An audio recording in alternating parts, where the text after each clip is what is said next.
ይሄን ነገር ላቀርብላችሁ የፈለኩት ለምሳላችሁ በዓለማችን በዚህ ሰዓት በጣም በከፍተኛ ደረጃ እየተወራና ብዙ ሀገሮች ደግሞ በራሳቸው ላይ ያለፈና እየተጨነቁ ያሉት ይህ ቮልካኖ ለኢትዮጵያውያን ምንም ቦታ የለው። ይሄው እንደምታዩት እኛ እንግዲህ በሌላ ነገር እርስ በርስ እየተናኮረን እየተጋደልን ያለነው እቺን አገር ምን ያህል እግዚአብሔር እየጠበቃት እንኳን እንደሆነ ማወቅ የሚፈልግ ማንም የለም። ለምን ስለ ሃይማኖት አሁን ስለ እግዚአብሔር ሳወራ ራሱ እዚህ ላይ ብዙ ሰው ምን አይነት ስሜት እንዳለው አውቃለሁ። ምክንያቱም በኮሜንታችሁ በብዛት ሰዎች ገልጻችሁልኛል እና በጣም በሚያሳዝን ሁኔታ ሰዎች እውነቴን ነው የምለው እኛ እርስ በርስ እንዲንጋደላለን፣ ፈጣሪ ግን እየጠበቀን ነው። ስለዚህ ማንኛውም አይነት አካል ተነስቶ የሆነ ነገር ላርግ ቢል የእግዚአብሔር ፈቃድ ካልሆነ መሆን አይችልም። ይሄንን ልገልጽ ነው የምፈልገው። በሚገርም ሁኔታ ይህ ቮልካኖ መነሳቱ ማንም ሰው ደንታ አለው።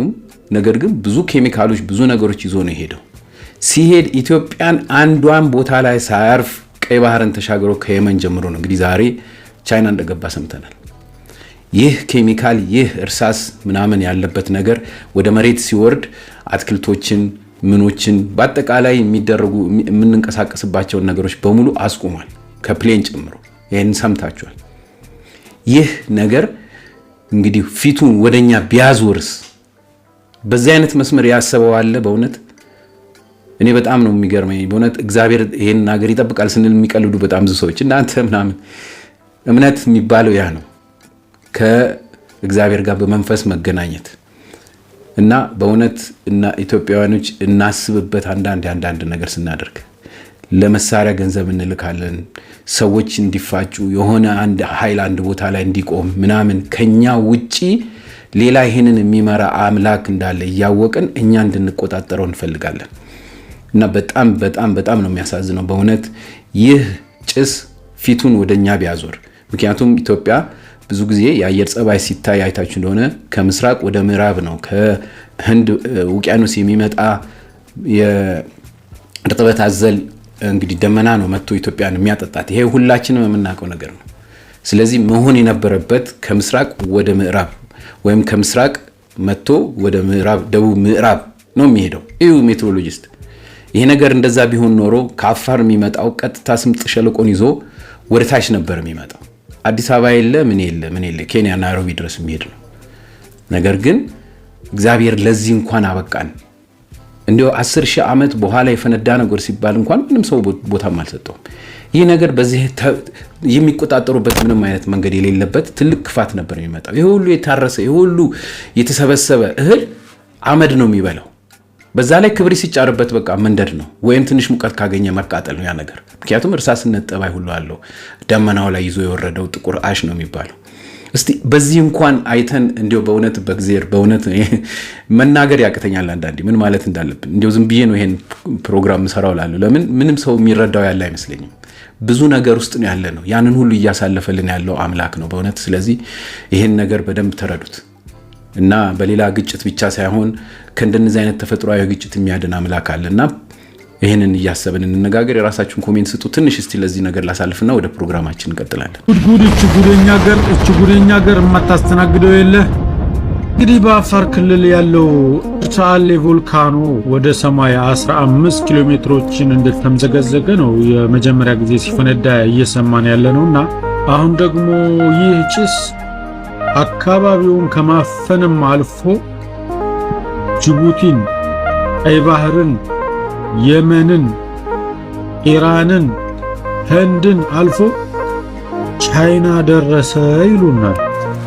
ከዚህ ከአፋር ክልል ቻይና ድረስ 8000 ኪሎ ሜትር ማለት ነው። 8000 ኪሎ ሜትሮችን አቆራርጦ ነው እንግዲህ ቻይና ደረሰ እያሉ ያለው።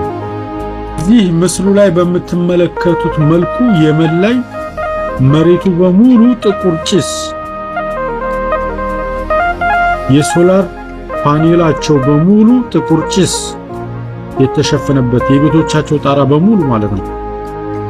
ህንድ አገርም ሄዶ ትናንትና የአየር ንብረት ክልሉ በጨለማ ስለተዋጠ የአየር በረራቸውንም እንዳስቆማቸው እየሰማን ነው። አረቦቹ የመን ላይ ያሉት አረቦች ምን እያሉ ይመስላችኋል? እንደዚህ አይነት ነገሮች አይከሰቱም ቂያማ የደረሰ ማለትም የዓለም ፍጻሜ የደረሰ ቢሆን እንጂ የመሬት መንቀጥቀጥ መብዛት፣ ዕውቀት ከሰዎች ላይ መነሳት፣ እሳተ ገሞራዎች በየቦታው እንደዚህ መፈንዳት የዓለም ፍጻሜ የትንሣኤ ቀን መቅረብ ምልክት ነው ብለዋል ነብዩ አለይሂ ሰላቱ ወሰላም እያሉ። ስለዚህ ሁላችንም ምንድነው አሁን የሚጠበቅብን? ወደ ፈጣሪያችን መመለስ፣ ተውበት ማድረግ፣ መጸለይ። ነገዛ ሚዛን አለ። እዛ ሚዛን ላይ ጥሩና መጥፎ ስራችን ሳይመዘን በፊት ወደ ፈጣሪያችን ንስሐ መግባት። አሁን በአሁኑ ሰዓት ያለ ሰው ግን ይህን እያሰበ ያለ አይመስለኝም። ምን ታስባላችሁ?